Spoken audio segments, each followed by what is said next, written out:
Muy bien, como es costumbre, damos a todos la bienvenida. Buenas tardes y buenas noches, dependiendo de dónde nos esté escuchando y observando y viéndonos.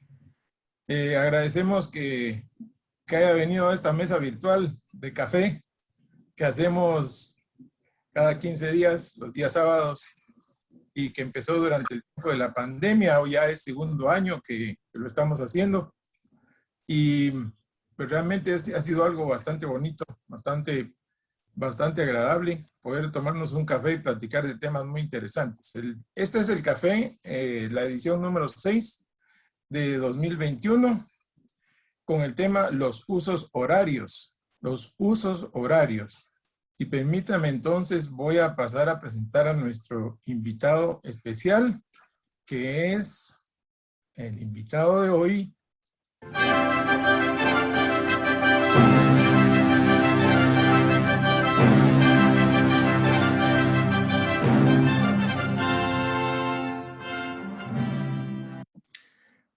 Tenemos hoy un invitado muy especial. Es el almirante Julio John, de Guatemala. Él es vicealmirante retirado de la Marina de Defensa Nacional de Guatemala, graduado como oficial del Ejército de Guatemala en el Arma de Marina de la Escuela Politécnica.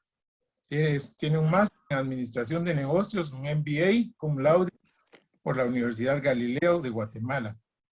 También tiene una licenciatura en Tecnología y Administración de Recursos por la misma Universidad Galileo de Guatemala.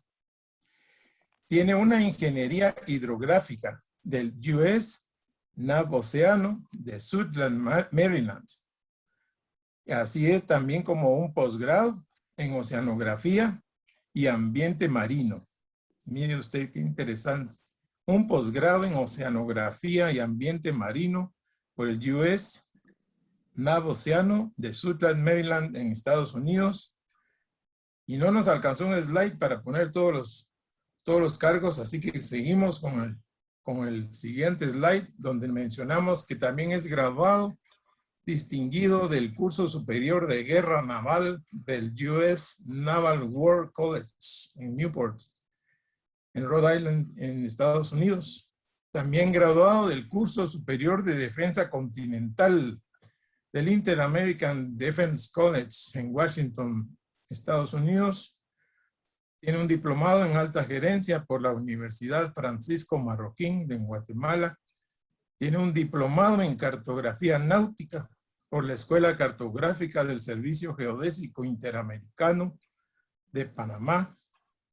Y tiene un diplomado distinguido en geodesia en la Escuela Cartográfica del Servicio Geodésico Interamericano de Panamá. Debo decir que tiene muchos más títulos, pero por cuestión de tiempo no pude ponerlos todos, pero es un honor para nosotros darle la bienvenida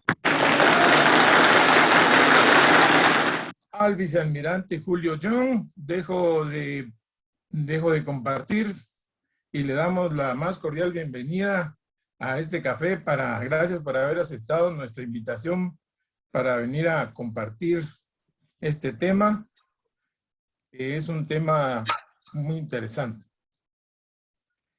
Nosotros, para introducirlo, nosotros como seguidores aficionados a la astronomía, astrónomos, estudiosos de la astronomía, siempre hemos estado interesados en medir el tiempo, tanto en el espacio como también para nosotros, para los fenómenos terrestres. Es así como hoy vamos a hablar de los usos horarios, que tanto dolor de cabeza nos dan a la hora de querernos conectar hoy en tiempo de pandemia a alguna conferencia, que tenemos que saber a qué horas es. Tenemos a veces un poco de dificultades para saber a qué horas es para nuestro país. ¿Por qué cada país tiene un uso horario distinto? O algunos tienen y otros diferentes del uso horario. ¿Cómo se originó este sistema? ¿Para qué está el meridiano de Greenwich? Son preguntas que nos hacemos y que queremos esta tarde con el invitado que tenemos estudiarlo. Así que le damos la palabra al vicealmirante Julio Cho.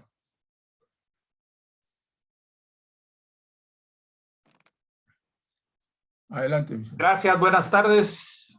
Es un placer y verdaderamente es un honor poder compartir esta pantalla con todos ustedes y muchísimo más profundo el honor sabiendo que estamos más allá de nuestras fronteras. Bienvenidos todos a bordo. Vamos a empezar una pequeña travesía. Vamos a tratar de usar términos que no son técnicos completamente, con la finalidad, para algunos serán cosa conocida, para otros serán cosa nueva, pero la idea es de que hablemos un idioma básico común. Tradicionalmente todos tenemos en casa o conocemos un famoso globo, ¿verdad? Tenemos un globo terrestre que es una esfera que nos sirve de referencia para muchas cosas. A veces lo tenemos en una representación plana que es un mapa. Y ustedes pues lo utilizan para diversas cosas, temáticos, para ver algunas ubicaciones turísticos o de carreteras, pero sinceramente ustedes no tienen idea de lo interesante y apasionante que es leer un mapa en su profundidad. Toda la información que se nos proporciona y que está al alcance de todo el mundo. Vamos a hacer una presentación. Si ustedes tienen alguna duda, por favor, anótenla. Vamos a responder cualquier duda que ustedes puedan tener posteriormente. ¿Me tienen en pantalla? Sí, sí se ve. Se ve. Entonces, gracias por la invitación. Vamos en este café astronómico a hablar un poco de lo que es el uso horario, ¿verdad? En la plática que tuvimos con Edgar Castro al respecto de este tema, pues él hizo algunas preguntas que fueron importantes y que son las que vamos a tratar de responder en un breve tiempo y de una manera sencilla. ¿Qué son los usos horarios y cómo se originaron? La importancia de la latitud y la longitud, cómo se define latitud y longitud terrestre, qué es el meridiano de Greenwich y la línea internacional del tiempo, qué es y cómo determinar un uso horario y básicamente cómo se calcula la diferencia horaria entre dos puntos sobre la Tierra. Vale la pena mencionar de que estamos hablando específicamente sobre la superficie del globo terrestre, pero que se proyecta verdaderamente hacia el infinito, ¿verdad? También en el espacio se utiliza el mismo sistema de coordenadas para darle posicionamiento a los astros. Entonces podemos empezar desde lo básico. Planeta Tierra. El planeta Tierra todos lo reconocemos como una esfera. Y la razón de que lo reconozcamos como una esfera es porque matemáticamente es mucho más sencillo hacer cálculos de trigonometría esférica sobre una esfera perfecta, ¿verdad? En realidad, a raíz de esta forma de esfera o esferoide, es de que se hacen la mayoría de mediciones sobre la Tierra y que se tuvo que asimilar el planeta Tierra a esta forma geométrica para facilitar los procesos de cálculos matemáticos de diferentes de diferente utilidad en diferentes aspectos de investigación. Por supuesto que era para facilitar porque en esa época los cálculos se hacían a mano. Conforme ha ido el hombre desarrollándose en avances tecnológicos y de sistemas, ya se ha ido reduciendo el tiempo de cálculo, simplificando el proceso, pero complicando más las fórmulas. El planeta Tierra, en realidad, si nosotros lo vemos, su forma correcta es un geoide. El geoide es una masa irregular, si vemos la superficie, ¿verdad? Y si nosotros quisiéramos calcular en un punto de esta superficie, no podríamos utilizar los mismos parámetros que utilizamos en el punto opuesto, porque el círculo es totalmente, no existe como tal, está deformado. El geoide en realidad tiene elevaciones, depresiones, y en este caso el planeta Tierra no es una superficie esférica matemática, ¿verdad? El geoide es la forma real de la superficie de la Tierra, en el que vamos a encontrar que al medir gravedad y otros valores coinciden con el nivel medio del mar. Y es el nivel medio del mar como una superficie más esférica, más suave, que se toma como un datum de referencia. O sea, ese es el nivel cero a partir del cual se miden las elevaciones, altitudes y profundidades. Entonces, el geoide es una superficie física, no es una figura matemática, por lo que no es fácil realizar cálculos geométricos, ¿verdad? La forma del geoide se ha tenido que simplificar dándole la forma de una esfera, y en realidad para cálculos matemáticos lo que se utiliza es el elipsoide, que es la figura que más se asemeja a lo que es una esfera, pero con la forma de el achatamiento en los polos y el ensanchamiento en el ecuador. Cuando hablamos del elipsoide para el cálculo de figuras matemáticas, pues entendemos que el radio ecuatorial es mayor que el radio polar, ¿verdad? No podemos hablar de una diferencia, ¿verdad? De 6.300 kilómetros a 6.300 kilómetros en el radio polar. Estamos hablando de de 78 a 56 kilómetros de diferencia. Pero es la figura que más se aproxima a la figura matemática que nos sirve de base para desarrollar los cálculos de posicionamiento sobre la superficie.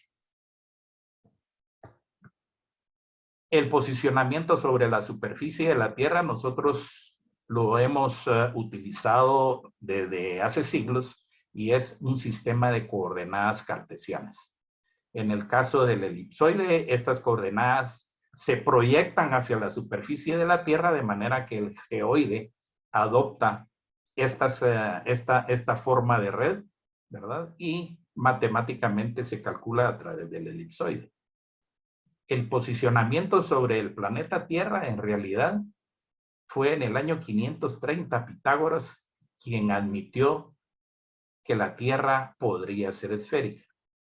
3 siglos más tarde fue Erastótenes quien propuso los primeros datos sobre las dimensiones de la esfera que comprendía el planeta Tierra. Él confeccionó un mapa mundi que, aunque no existe físicamente porque fue extraviado, gracias a los relatos y la transferencia de información de boca a boca, todavía se puede este mapa volver a producir, ¿verdad? El mapa de Erastótenes tenía básicamente en esa época, recuérdense ustedes que la creencia general de la población era que la Tierra era plana.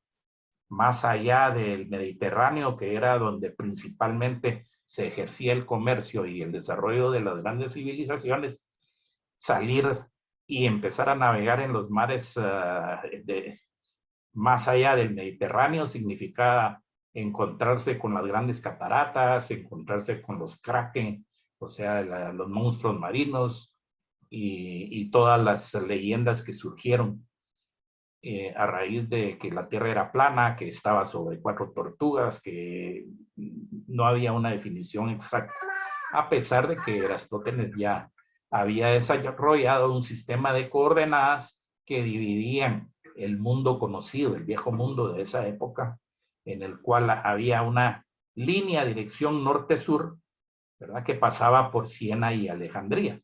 Y se interceptaba con otra línea que iba de oeste a este, que pasaba por las columnas de Hércules, Atenas y Rodas.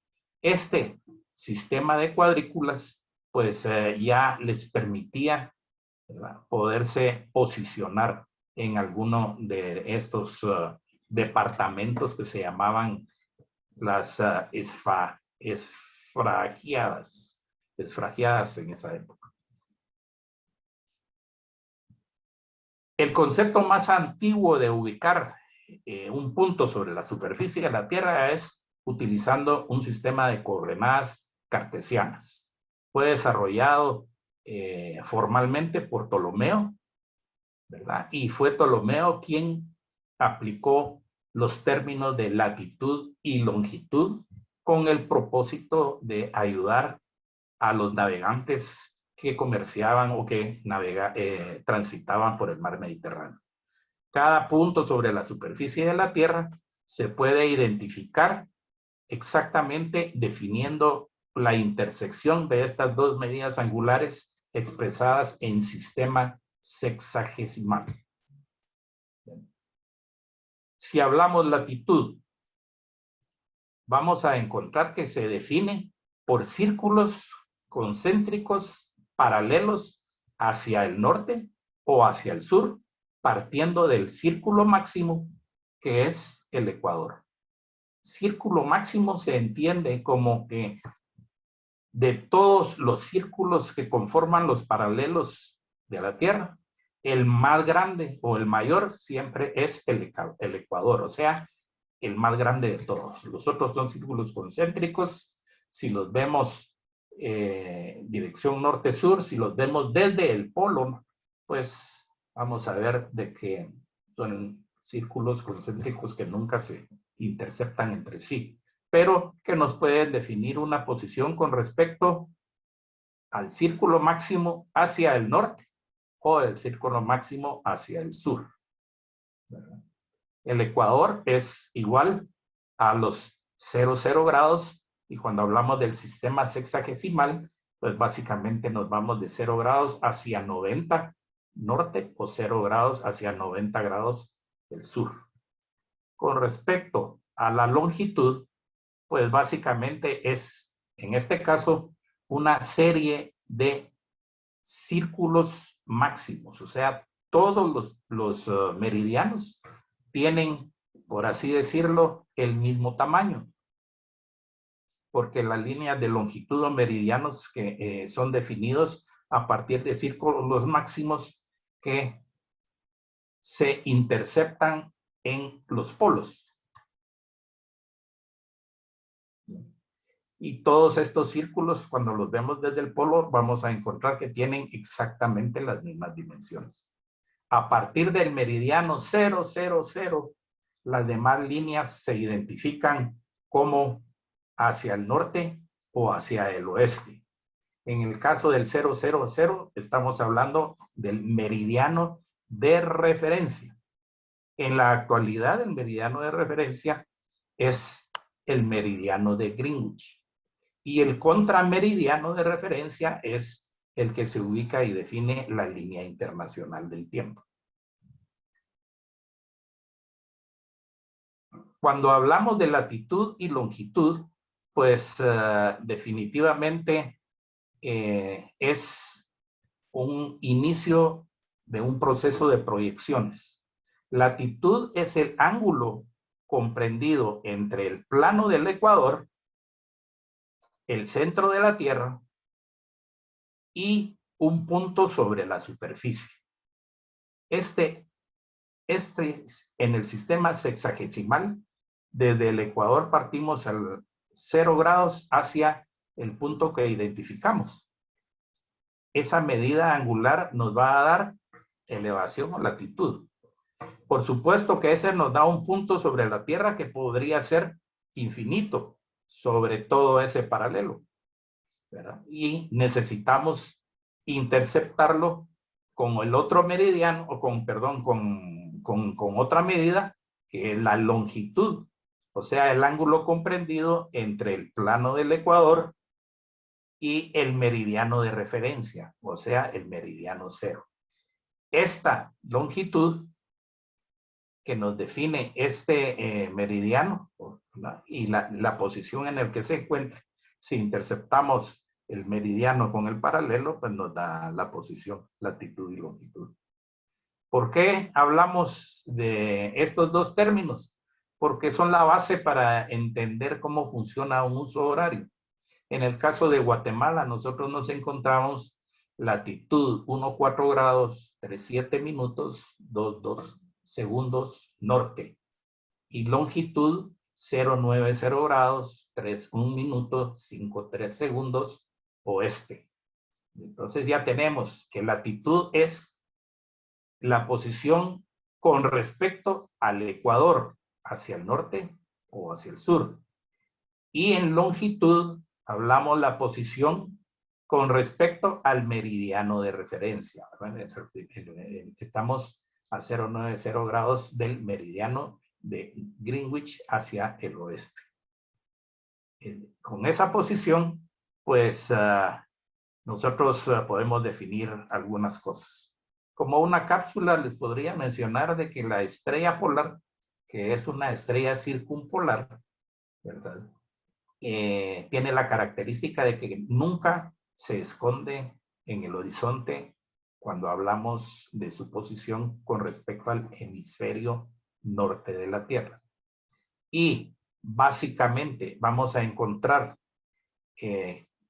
entre los marinos hay un verso que dice Merak Dube 5 tantos a la polar.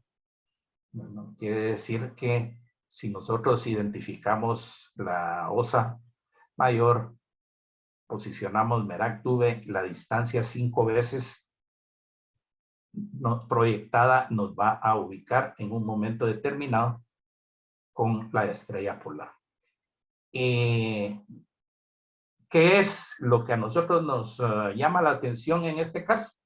Pues sencillamente de que la altura de ese ángulo que nosotros vamos a tener entre el horizonte y la estrella polar es exactamente a la latitud de la posición en que nos encontramos. Siempre la estrella polar nos va a proporcionar esa información de latitud si tenemos esa altura, ¿verdad? La altura es horizonte, ojo y estrella. Con respecto a la longitud, pues nosotros incluso podemos definir nuestro meridiano de longitud haciendo una relación de tiempo.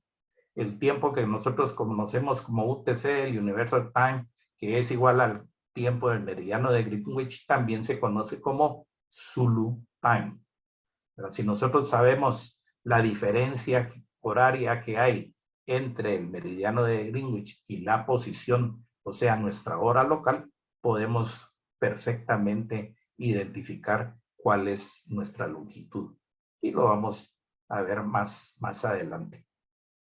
Entonces, todo esto surge precisamente ante la necesidad del hombre de poderse ubicar sobre la Tierra utilizando los mapas o las cartas náuticas, ¿verdad? ¿Qué son los mapas o cartas náuticas? Pues no es nada más que proyecciones geométricas. Es un sistema que está basado en el caso particular que estamos viendo, trigonometría esférica, o sea, traslado de la geometría descriptiva, ¿verdad? De una esfera o de un objeto tridimensional a una superficie bidimensional.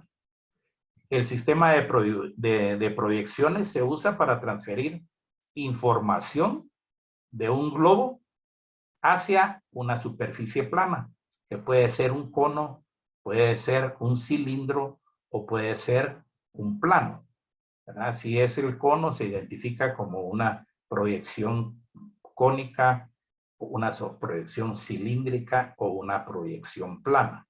Cuando hablamos de una proyección cilíndrica, estamos hablando de la que más comúnmente se utiliza en los sistemas de navegación.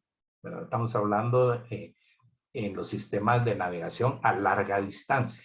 ¿Por qué? Porque podemos tener mayor cobertura del área de la superficie de la Tierra en un papel relativamente pequeño. Actualmente, pues ya se utilizan otras proyecciones como la Universal Transversa de Mercator, que ya se aplica más a lo que es la topografía. En la proyección Mercator, pues es un sistema utilizado cartográficamente que lo implementó Gerardus Mercator. Él introdujo esta proyección en un mapa en el año de 1569.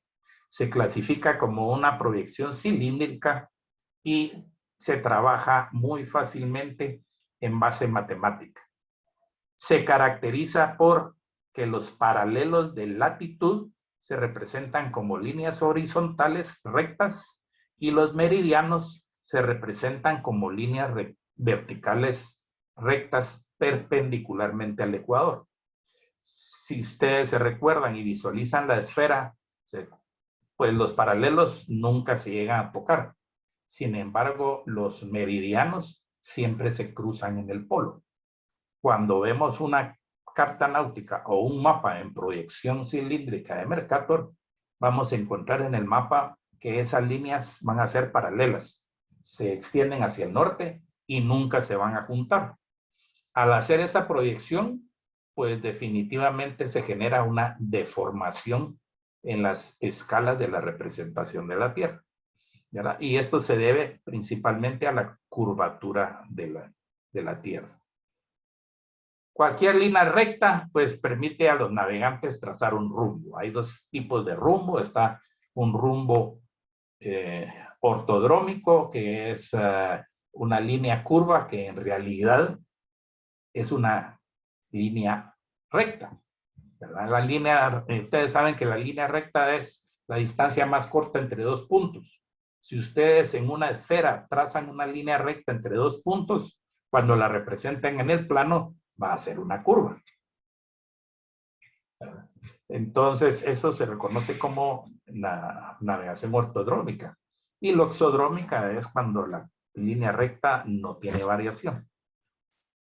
A menudo, pues es mucho más práctico, ¿verdad?, que utilizar los mapas del mundo, pero hay que saber interpretar la deformación de las escalas dependiendo de la latitud en que nos encontramos.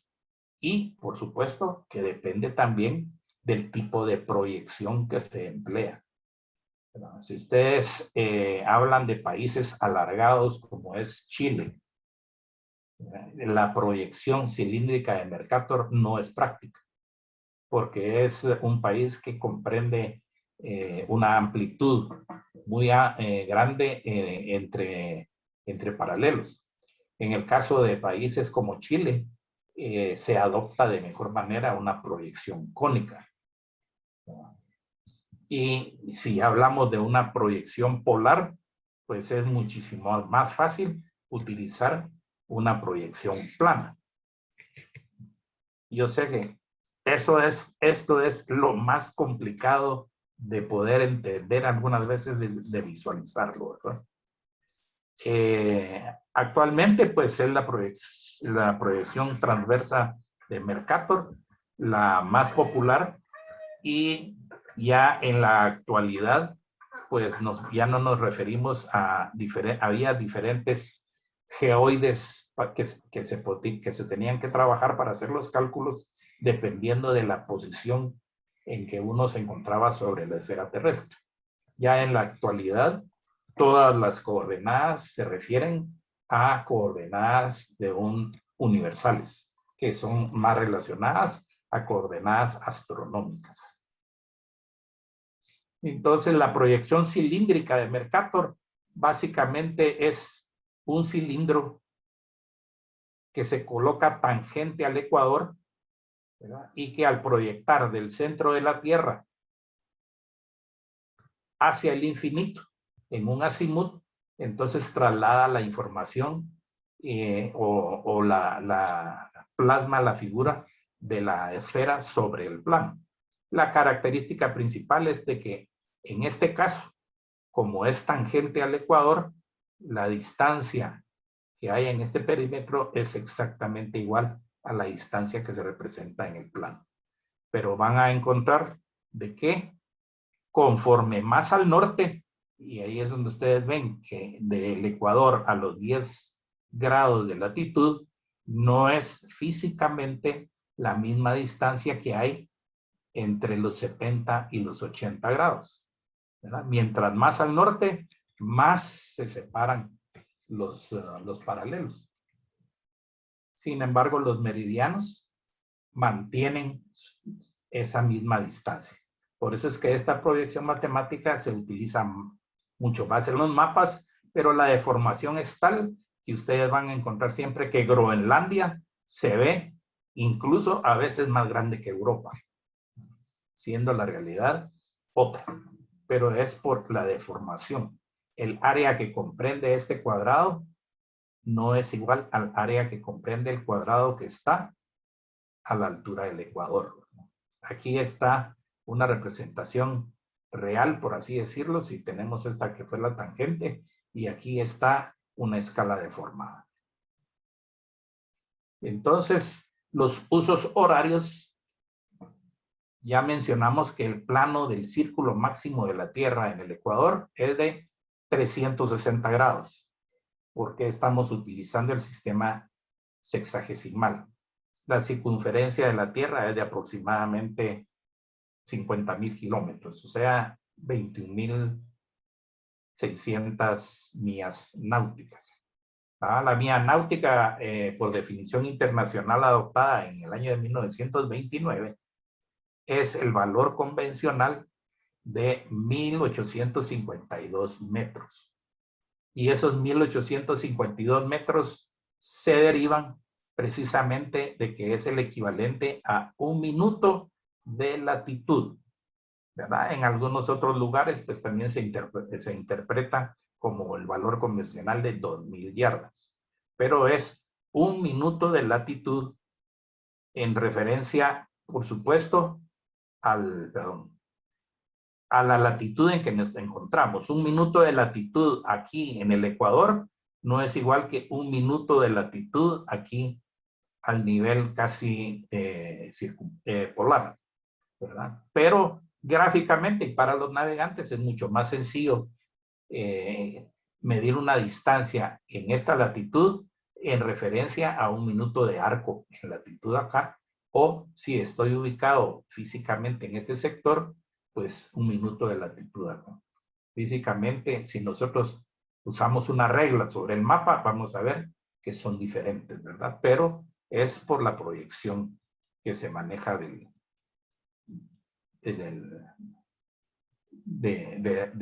la proyección cartográfica. El ciclo completo de rotación de la Tierra, ustedes saben que se ejecuta cada 24 horas aproximadamente, ¿verdad? Porque hay variaciones. Entonces, si tenemos que son 360 grados, ¿verdad?, que se tarda la Tierra en pasar por un mismo punto, utilizando como referencia el meridiano de Greenwich, ¿verdad? La Tierra va a tardar 24 horas para volver al mismo lugar. Entonces ya sabemos que durante el periodo de 1 hora se ejecuta un arco de rotación de 15 grados en longitud. Es 360 dividido entre 24, nos da gajos, por así decirlo, que tienen 15 grados de longitud en la diferencia entre los meridianos. Cuando hablamos de la Tierra y sus 24 horas de rotación, pues estamos navegando o girando alrededor de 2,083 kilómetros por hora, ¿verdad? O sea, 1,125 nudos. Imperceptible, increíble, pero cierto. El uso horario mide la diferencia en hora entre un punto en la superficie de la Tierra con respecto al meridiano de Greenwich. Dijimos que el meridiano de referencia es Greenwich, o sea, el 0. Identificamos que Guatemala está ubicado en 090 grados longitud oeste.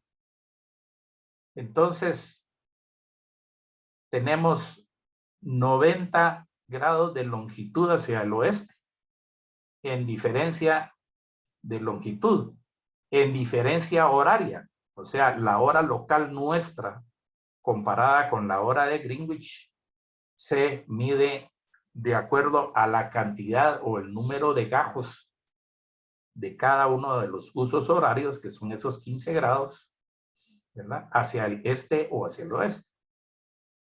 En el caso de que es hacia el oeste, el signo del uso horario es negativo. ¿Eso qué quiere decir? Si nosotros dividimos 90 dentro de 15, nos va a dar 6. Y hacia el oeste, nosotros estamos a 6 horas de diferencia, menos que la hora del meridiano de Greenwich, que es el meridiano de referencia. Entonces ya identificamos que cada uno de estos gajos tiene 15 grados de longitud, y cada 15 grados de longitud va a haber un cambio de hora. El uso horario cuenta siempre con un meridiano central. Ese meridiano central tiene, por así decirlo, la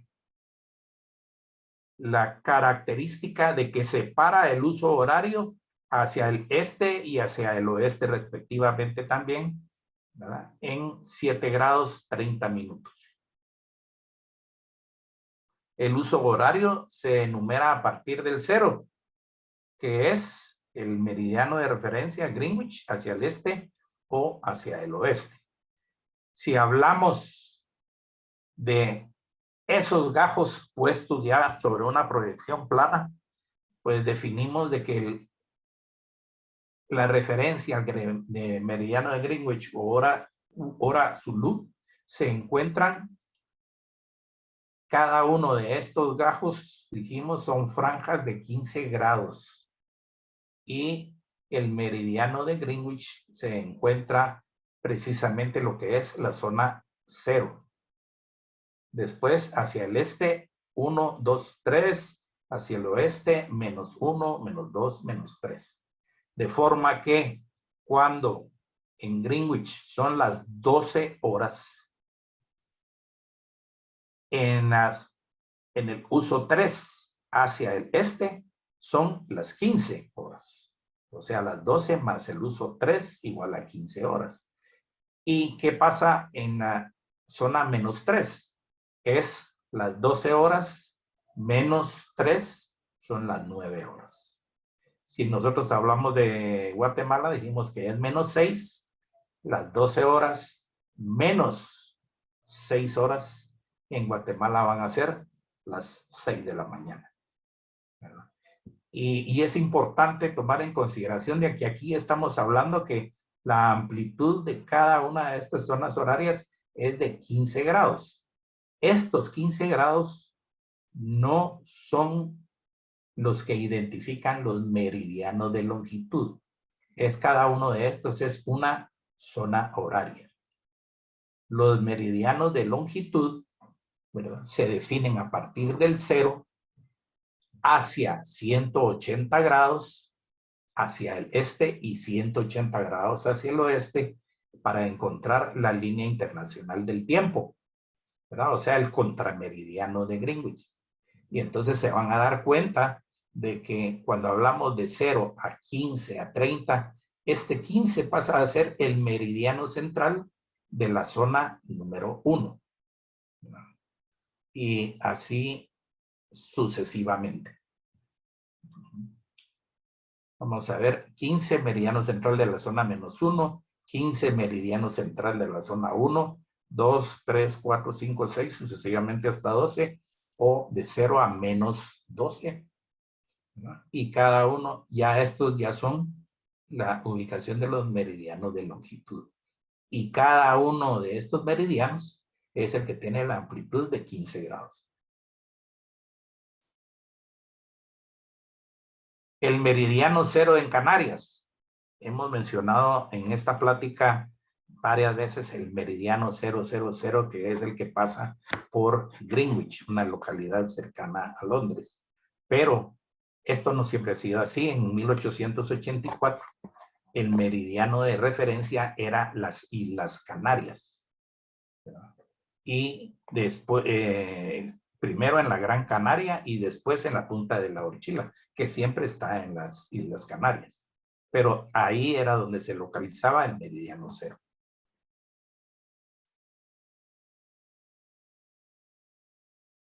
La línea internacional del tiempo es definitivamente el contrameridiano de Greenwich, o sea, el que se ubica a 180 grados, 180 grados, y establece no solo una diferencia de hora, sino también el cambio de la fecha.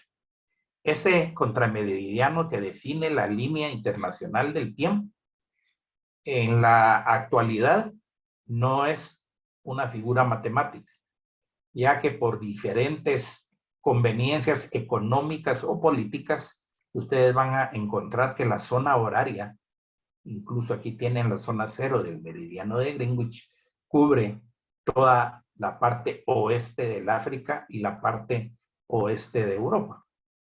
¿Verdad? Si hablamos de Islandia, mantiene la misma hora que el meridiano de Greenwich, aunque se encuentra ya en una zona horaria totalmente diferente. Pero estas variaciones en los usos horarios se deben específicamente a las ventajas económicas o políticas de los países para el mejor aprovechamiento de la luz o para estandarización de horarios laborales. Por eso ven ustedes que países tan extensos como México, ¿verdad?, en realidad mantienen la misma hora en todo su territorio, con excepción del estado de Baja California. ¿Verdad? En Baja California sí hay una diferencia, pasan a una zona horaria diferente. Entonces, igual con la línea internacional del tiempo, pues el contrameridiano, el 180 grados, tampoco se mantiene la figura matemática, tiene variaciones, pero esas variaciones son exactamente por la misma razón, ¿verdad? Definiciones políticas o económicas. Básicamente, traté de ser lo más resumido posible. Es muy difícil tratar de proyectar un curso que se aprende en 3 años, ¿verdad?, en 1 hora. Pero quedamos abiertos y probablemente a la parte más interesante, preguntas. Sí, es Julio, muy interesante todo lo que nos has hablado y es difícil resumirlo, pero lo has resumido muy bien, muy claramente para todos. Y tenemos ya varias preguntas aquí que han puesto en el chat y otros que invitamos también a nuestros acompañantes en el café a que las hagan. La primera pregunta que nos llama mucho la atención es ¿por qué Greenwich es el meridiano de referencia? ¿Hubo algún acuerdo mundial para aceptarlo? ¿O por qué ese es el meridiano de referencia? Pues no hay una razón más que una decisión política, porque ya vimos que hace algunos años, incluso en el siglo XVIII, el meridiano de referencia estaba ubicado en las Canarias. O sea que el principio del cambio en el principio la hora cero estaba ubicado en las Canarias y de ahí partían los usos horarios hacia el este y hacia el oeste, ¿verdad? La razón exacta de por qué fue el meridiano de Greenwich, pues hay historias alrededor, hay anécdotas alrededor de eso que van desde una discusión en una taberna hasta Café. un análisis matemático del por qué se debería de generar, ¿verdad? Hasta decisión política porque el imperio así lo demandó. Pero recuérdense que las proyecciones son una malla, son unas coordenadas, una red de coordenadas geodésicas que se proyectan sobre la superficie de la Tierra, pero que físicamente no existen. ¿verdad? Un error de cálculo te puede mover completamente la malla. Entonces, el día de mañana pueden decir, miren, el meridiano de referencia va a estar en el Caribe porque es el centro internacional del comercio marítimo, ¿verdad? Y esa es la mejor referencia que puede haber. Y entonces lo pasan a ubicar en, qué sé yo, el Canal de Panamá, ¿verdad? Y eso mueve toda la malla sobre la superficie de la Tierra, ¿verdad? Pero hay diferentes anécdotas al respecto. Tendríamos que tener una hora específica para hablar de eso. Pero qué interesante, ¿verdad? Porque uno a veces pensaría que fue por alguna razón científica, astronómica o de algún tipo así, y probablemente haya sido una decisión, como tú dices, política o arbitraria. Y de ahí viene que Greenwich se puso porque era Inglaterra y punto. Quizás... ¿Se puede participar? Adelante, Fernando. Bienvenido, Fernando, Compañero. compañero en Marino. Otro marino hablando, qué bueno. Estimados señores, yo en realidad no tengo tantos títulos, ni cursos, ni mi currículum es tan rico como el del conferencista. Querría hacer una muy humilde opinión de mi parte, que durante 35 años fui docente de náutica, porque soy piloto de marina. El tema del meridiano de Greenwich fue un tema meramente político, económico. ¿Qué fue lo que pasó? Bueno, es que hace unos 2 siglos atrás, la mayoría de los barcos que circulaban los océanos eran británicos. Y los británicos, bueno, el vicealmirante comentaba algo que es muy cierto. El meridiano origen era no el de Greenwich, sino el meridiano de Canarias, pero eso para la flota española, porque otras flotas utilizaban otros meridianos. Había una enormidad de meridianos orígenes que el escritor español Arturo Pérez Reverte comenta en su obra La Carta Esférica, donde hasta la congregación católica de los jesuitas tenían para su flota de barcos un meridiano origen bastante peculiar que solo ellos usaban. Evidentemente que llega un momento que el mundo, en su proceso de avance de globalización, necesita unificar criterios. Y allí es donde empiezan las pujas por cuál es el meridiano más conveniente. Según yo leí, y el vicealmirante debe saberlo porque creo haber tomado la información de textos de náutica, como el Bowditch, de origen norteamericano, parece que el Reino Unido se ofreció a canjear ante la comunidad de naciones su sistema de medidas inglesas, canjearlo por el métrico decimal, si era que la comunidad internacional, que por entonces era una organización anterior a lo que hoy llamamos Naciones Unidas, aceptaba que fuera Greenwich el meridiano origen. Bueno, parece que casi todas las naciones se pusieron de acuerdo.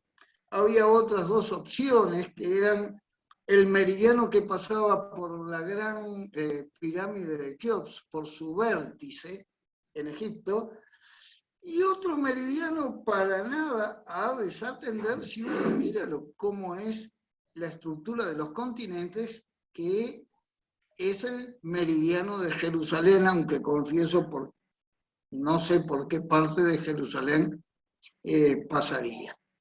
Bien, así quedó Greenwich, y gracias a eso, y estemos o no estemos de acuerdo, los marinos podemos utilizar hoy por hoy las cartas náuticas editadas por cualquier nación, porque todas refieren su meridiano origen 0 al meridiano de Greenwich, pero hay una cosa que debo decirla. El Reino Unido no cumplió con su promesa de aceptar el sistema métrico decimal. Todavía siguen con las pulgadas, los pies, las yardas, las brazas, hasta el punto que cuando yo estuve de vacaciones en México con mi esposa, hicimos buceo, ¿no? Y nos daban la profundidad en pies, y nosotros decíamos, bueno, pero ¿cuántos metros son? Y a su vez los turistas norteamericanos, ¿no? Decían, no, denoslas en pies porque nosotros no entendemos los metros. Así es la vida. Muchísimas gracias por haberme escuchado. Muchas gracias. Gracias, Fernando. Y a esa interesante explicación hay que agregar que la escuela naval, donde se forman los oficiales de la Marina Real Británica, se ubica precisamente en Greenwich. O sea, es el alma mater de la Armada Invencible, ¿verdad? Fantástico esta historia y realmente es enriquecedora totalmente, porque muchas veces uno solo escucha hablar del meridiano de Greenwich y realmente no cuestiona por qué está ahí eso y por qué se decidió por Greenwich o Greenwich, como dice Fernando. Perdón, Edgar, solo para complementar, algo que todavía es más interesante y anecdótico es de que a partir del meridiano de Greenwich se empiezan a contar los usos horarios, pero la hora universal se dicta a través del reloj atómico en Boulder, Colorado, en Estados Unidos. Exactamente, exactamente. Esta es otra pregunta que venía ahí, ya te adelantaste, porque si todo se rige por Greenwich, el tiempo de Greenwich, ¿cómo se saca? Sí, se establece, es el reloj atómico que está ubicado en Boulder, Colorado, el que define e incluso transmite por radiofrecuencia permanentemente la hora universal. ¿Verdad? Todos los buques siempre era una tradición el estar sintonizando.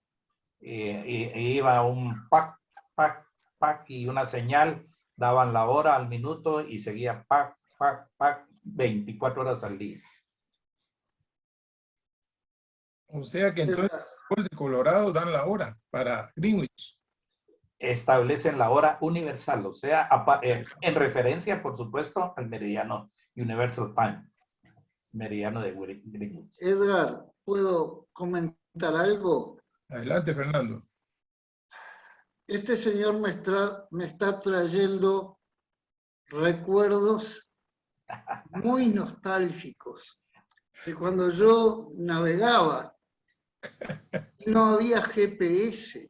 Yo jamás navegué con un GPS. Yo el GPS lo conozco ahora, cuando mi esposa me sintoniza en el teléfono móvil y me pregunta ¿dónde estás? Y no le puedo mentir.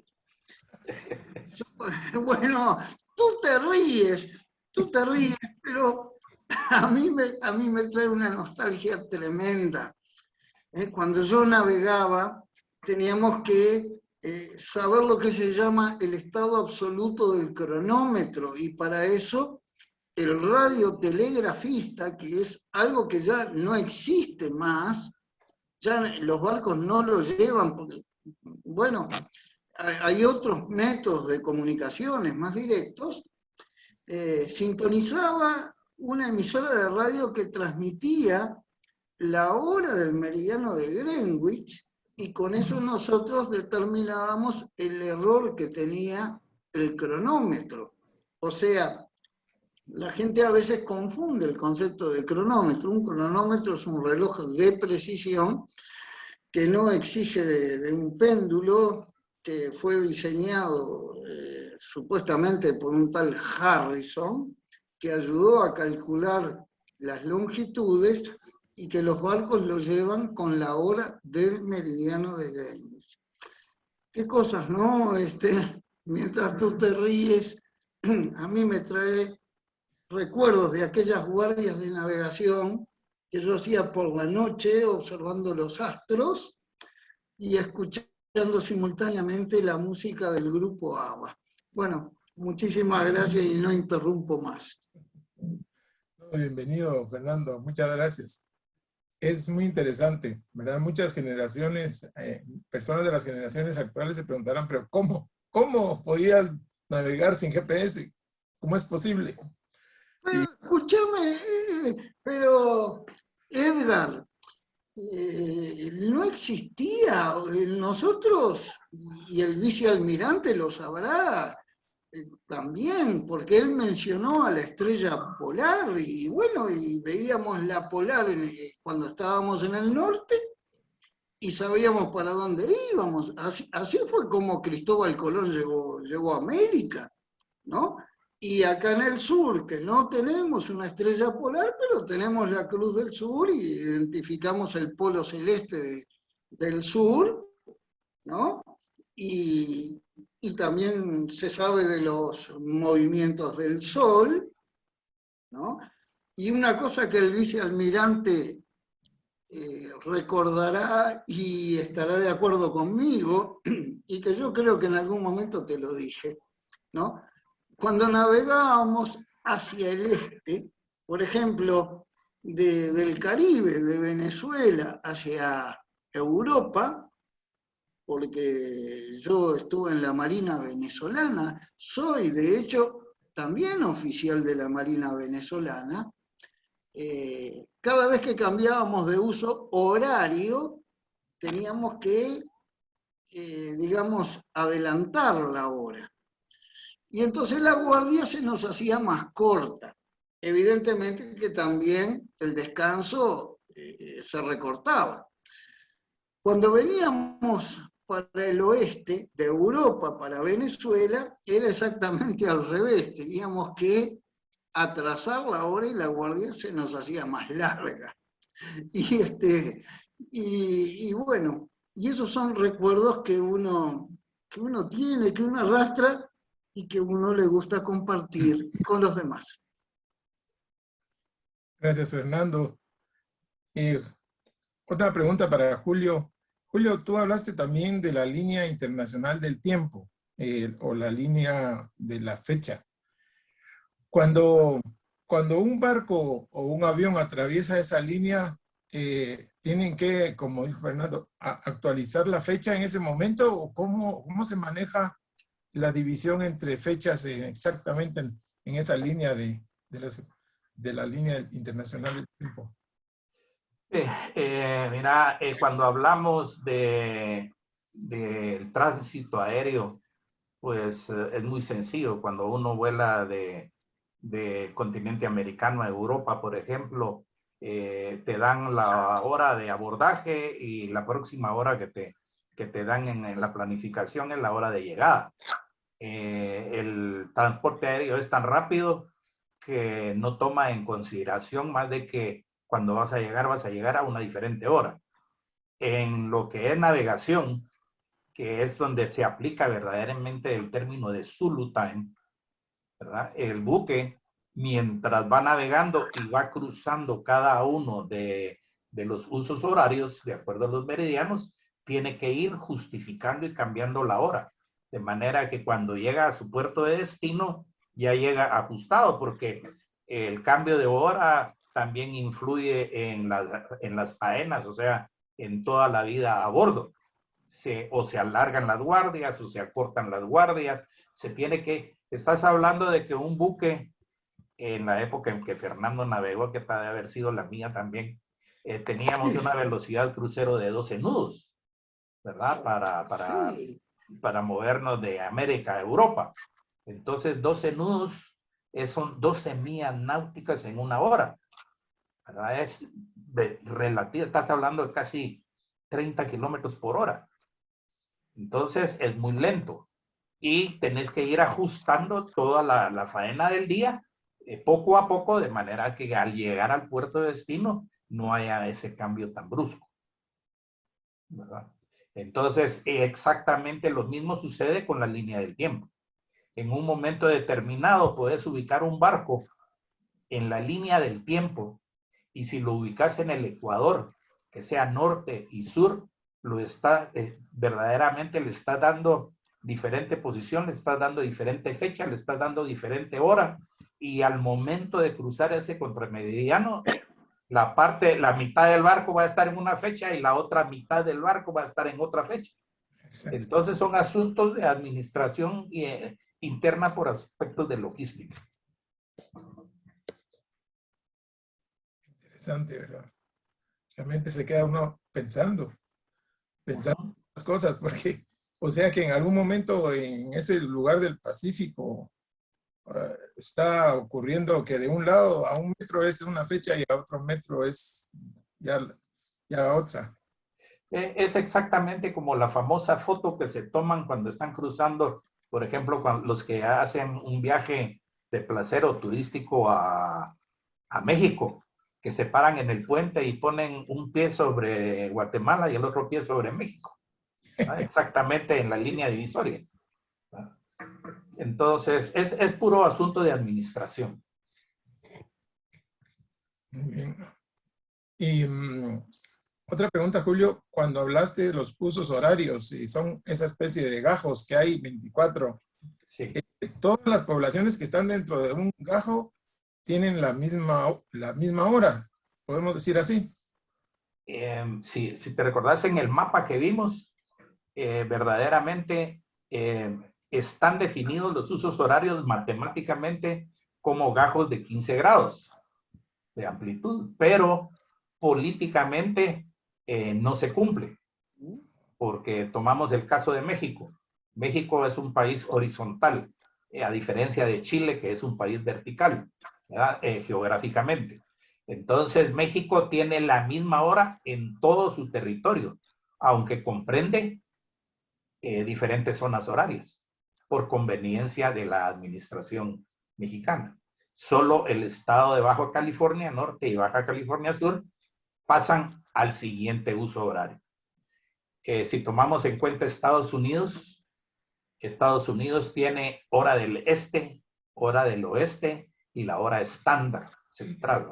En todo el territorio norteamericano sí hay 3 horas diferentes, ¿verdad? Pero esas son lo que decíamos, decisiones políticas y económicas principalmente. Gracias, Julio. Tenemos otra pregunta acá. ¿Cómo hacían los cartógrafos antiguos para hacer mapas tan precisos si no había tecnología? Ahí es donde entramos ya a las polémicas, ¿verdad? Y decimos, bueno, esos mapas los hicieron porque los aliens les ayudaron. No es cierto. La verdad es de que un cartógrafo en realidad sigue exactamente los principios de un topógrafo. Entonces puede tomar referencias y medidas angulares de posición que te van dando alguna idea con respecto a la conformación de la Tierra. Como decía Fernando, en la antigüedad, y no tan en la antigüedad, porque yo creo que no somos tan viejos como Fernando, los marinos hacíamos navegación astronómica. Por eso es que los marinos son tan fans de las constelaciones. Cada uno tenía sus estrellas favoritas, que eran las que servían de referencia para darnos posición. Ya dijimos, la latitud, si estás en el hemisferio norte, es sencillísimo. La polar y te daba la latitud. Y la longitud, bueno, la longitud podés convertir el tiempo. Si lo que decíamos, aquí en Guatemala estamos en 090 grados oeste, lo dividimos dentro de 15, son 6 horas de diferencia, pero a la inversa, si sabemos que hay 6 horas de diferencia y lo multiplicamos por los 15 grados de cada uso, pues sin averiguar más, sabemos que el resultado nos va a dar 090 grados, ¿verdad? Entonces, en la antigüedad ese mismo instrumento que se usaba y que recientemente, no, te diría yo que todavía existe, porque es una tradición para los marinos seguir, aunque haya GPS, seguir dando posicionamiento astronómico a través del uso del sextante. Entonces el sextante te mide el ángulo entre el horizonte, el ojo y el astro. Y eso es lo que se llama altura, es la medida angular. Pero eso es utilizando el sextante en manera vertical. Si ese mismo sextante se coloca de forma horizontal, entonces puedes obtener ángulos de referencia entre dos puntos importantes de la Tierra. Una península, una torre, una roca, una casa, y eso ya te va dando la información necesaria para poder ir haciendo una cartografía o una representación de la morfología o la forma de la costa. Lo que es verdaderamente interesante es que en el caso de las cartas náuticas más antiguas, que son las turcas, las chinas, representan el continente americano de una manera muy fiel. Entonces, ya posteriormente se fueron perfeccionando. Incluso el uso de estas posiciones, de estas cuadrículas en diferentes áreas del mundo, eran propiedad intelectual de los capitanes. Entonces el mejor capitán era el que mejor navegaba, pero ese capitán tenía sus propias cartas náuticas, ¿verdad? No eran públicas. Entonces ese era su acervo, ese era su principal valor, ¿verdad? Que él podía navegar en otros lugares donde para otros era desconocido, pero en base al ejercicio de la navegación y la experiencia. En su libro Longitude de Dava Sobel dice que es uno de los adelantos más grandes que hizo la humanidad al poner el meridiano de referencia. ¿Cómo se navegaba entonces antes? Digamos, cuando no había un meridiano de referencia, entiendo que cada quien tendría un meridiano propio. No, recordate que mencionamos el mapa de Erastótenes. Entonces el mapa de Erastótenes ya era una cuadrícula y ya tenía dos líneas de referencia, una horizontal y una vertical, a partir de la cual se hacían mediciones hacia el este o hacia el oeste, ¿verdad? O sea, el uso del meridiano de referencia, y por eso es que yo siempre insisto mucho en el término ese, meridiano de referencia, porque el meridiano de referencia quiere decir que no hay necesariamente Greenwich, y eso lo encontrás en los mapas topográficos. Cuando vemos los mapas topográficos que usamos el cilindro no es vertical, sino que es horizontal, es tangente a los polos, e incluso está entre el centro de la Tierra y la superficie de la Tierra, porque eso lo que nos da es una menor deformación de las escalas. Esa proyección universal transversa de Mercator se maneja en metros, es en el sistema métrico decimal. Y cuando agarras cada una de las hojas, esas tienen referencia norte y se dice un falso este, porque el este, o sea, el meridiano de referencia, no es Greenwich, sino que es el margen del meridiano, el margen izquierdo que define el meridiano de la hoja. Y a partir de ahí se van, esas son esas coordenadas UTM que aparecen, que es una serie de 8 o 6 números. Y esos 8 o 6 números en realidad son metros, ¿verdad? A tantos metros del meridiano. Y se dice a tantos metros del falso este, ¿verdad? Esos no están referenciados a Greenwich. Entonces el meridiano Greenwich es utilizado por los marinos, internacionalmente reconocido como el punto cero, o sea, la hora cero, pero ya para lo que es cartografía o topografía universal e incluso espacial, ya son otros datos de referencia. Greenwich es, por así decirlo, la costumbre que ha quedado. pero para efectos de cálculos, no. Muchas gracias, Julio. Ya nos estamos acercando al cierre, pero tenemos una pregunta también por acá, donde quiere decir que entonces los primeros países que miran el amanecer son los que están al oeste de esa línea internacional del tiempo, son los primeros que ven el nuevo día. Pues sí, con el cambio de fecha, ellos están un día antes, ¿verdad? Por eso, debido a que la rotación de la Tierra es en un sentido, ¿verdad? Básicamente, para ellos es más temprano. Ellos van en algunos lugares, van un día antes que nosotros. Ahora es tan fácil observarlo como que prender la televisión en Año Nuevo, que puedes ver la celebración por la llegada del nuevo año en diferentes partes del mundo a diferentes horas. Y vendría en ese sentido, desde la línea internacional del tiempo hacia el oeste, digamos. Sí, por el sentido de rotación de la Tierra. La Tierra siempre está girando hacia el este. Entonces, el punto, si ponemos el Sol sobre el meridiano de Greenwich, ¿verdad? Todo el resto de la superficie de la Tierra hasta las próximas 24 horas que vuelve a pasar Greenwich.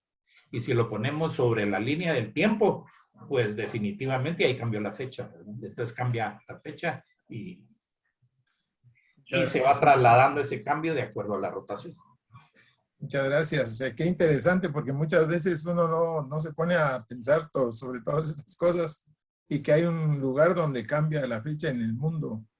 Y solo cuando hay eventos especiales, tal vez a nivel, por ejemplo, cuando fue el cambio de milenio. ¿Sí? Ese también, eso, me recuerdo que fue importante saber qué países lo iban a experimentar de primero. Y ahí tiene que ver también eso de la línea internacional del tiempo.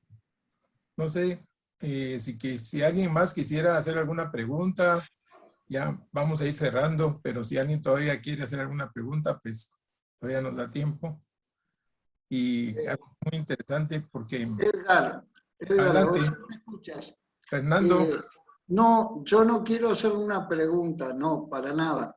Uh-huh. Simplemente quiero agradecer esta oportunidad que todos ustedes me han dado de participar y de escuchar al vicealmirante John. La verdad que para mí es un gusto y espero que se repita. Solo eso. Muchas gracias. Muchas gracias.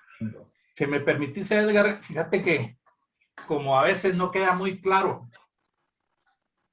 lo que es la proyección. Te contaba que hicimos un juguete así a última hora, ¿verdad? Algo artesanal, que es un globo con sus coordenadas, ¿verdad? Y para entender mejor las proyecciones, pues, ¿me permitís un momentito que voy a apagar esa luz? Claro. Para verlo mejor. Pero dijimos de que una proyección matemática,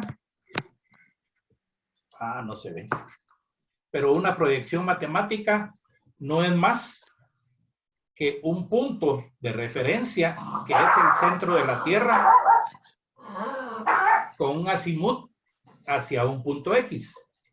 Si nosotros tomamos una superficie plana, no sé si se ve, creo que sí no se ve. Sí se ve. Sí lo vemos. Nosotros podemos ver cómo se refleja. Eso es una proyección, ¿verdad? Está proyectando la luz y depende de la distancia a la que ponemos el plano, así va a ser la escala que se maneja. Excelente. Excelente. Esta es una proyección polar. Ajá. ¿Verdad? Se entiende bien. Vemos mapas a veces donde el ecuador es horizontal totalmente y los paralelos se representan así como líneas curvas, porque esa es una proyección plana sobre la esfera, pero tangente al ecuador, ¿verdad? Hay otras proyecciones, dijimos que en el caso de Chile es una proyección que no se ve muy bien aquí, ¿verdad? pero Sí, sí cómo ve se proyectan sí se esas ve coordenadas cónica. sobre el cono, Ajá.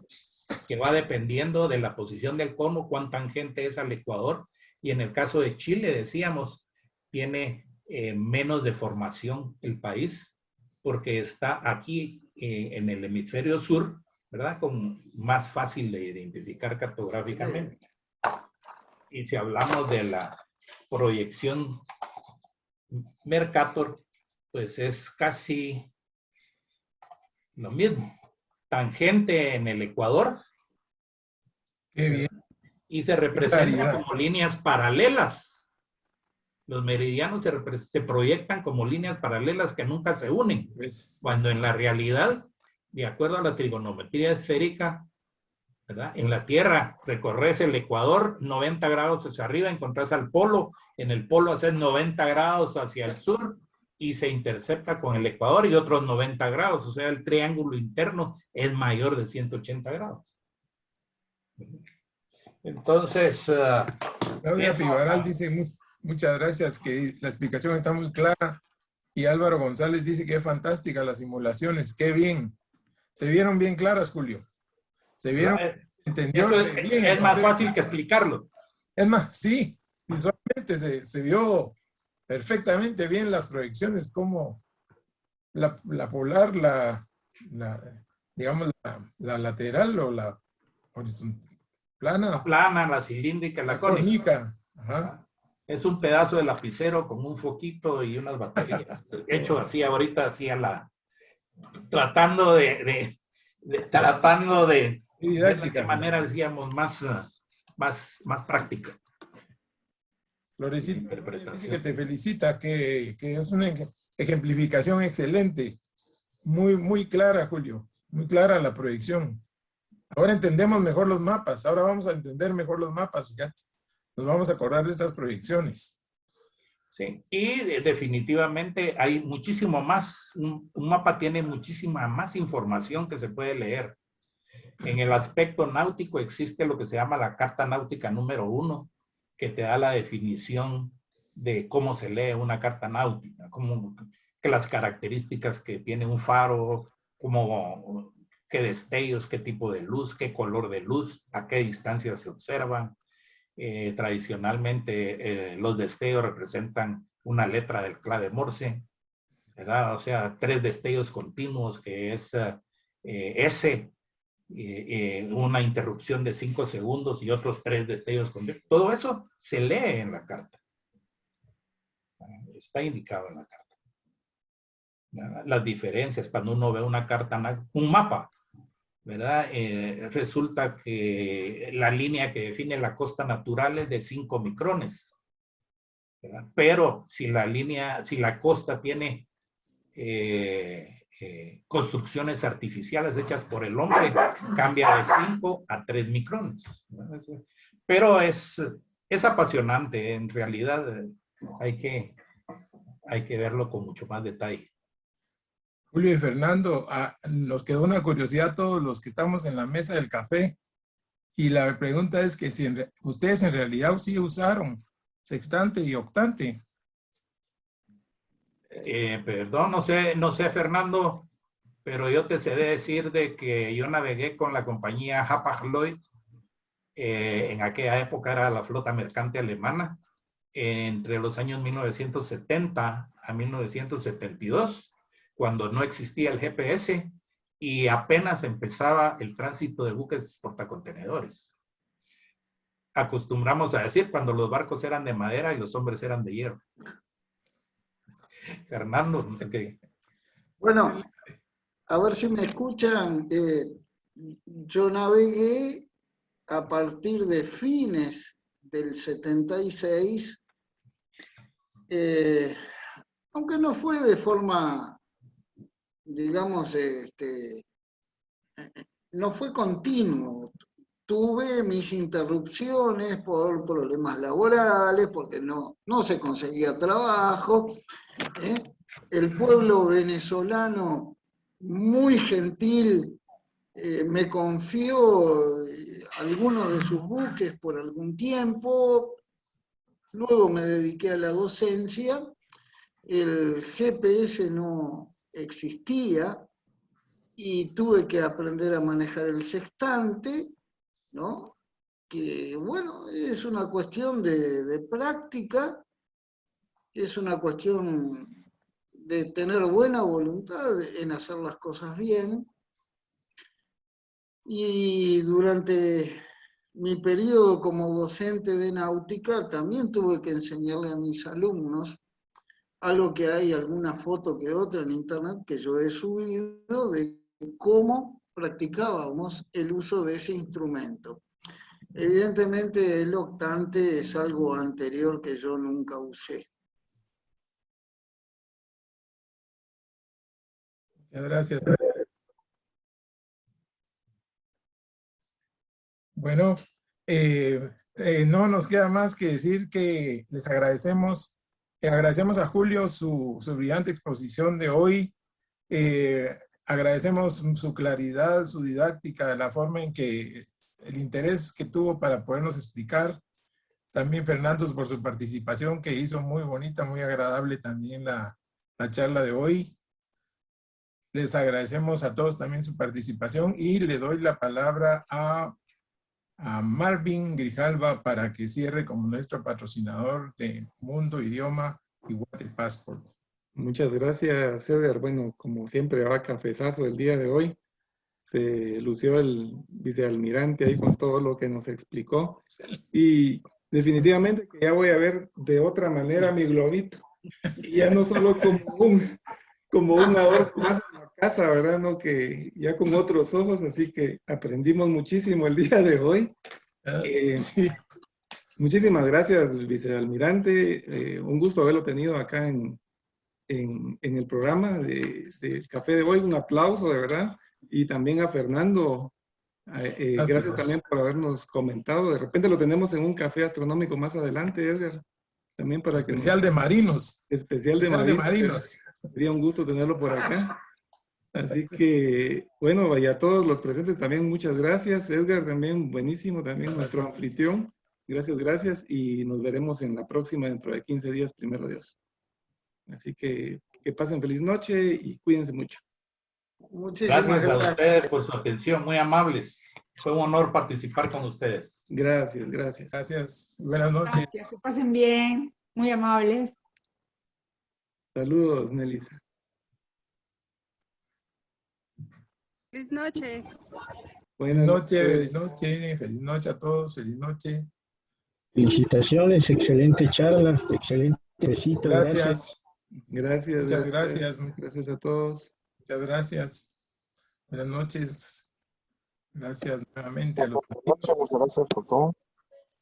Gracias, ingeniero, por estas pláticas muy bonitas. Y a los expositores, un fuerte abrazo hasta la Argentina, que por un tiempo estaremos por allá. Uruguay. Sí. Excelente.